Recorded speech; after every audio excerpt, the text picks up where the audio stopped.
पहले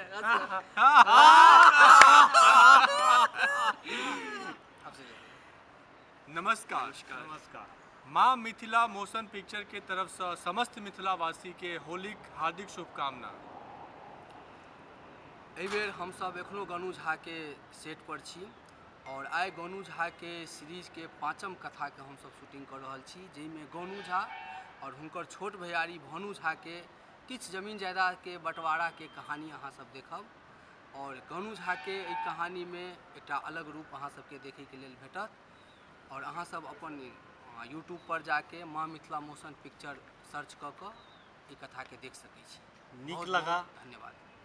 नीक लगा अहाँ सब्सक्राइब या लाइक कर सकै छी या कमेंट कर सकै छी आ वीडियो शेयर केना नहीं बिसरब। कमेंट करूँ, शेयर करूँ और माँ मिथिला मोशन पिक्चर चैनल के यूट्यूब पर सब्सक्राइब करूँ। आशा अछि अहाँ सबके गनु झा सीरीज बहुत पसंद है। जय मिथिला, जय मैथिल। कने ध्यान देबै सरकार गनु झा।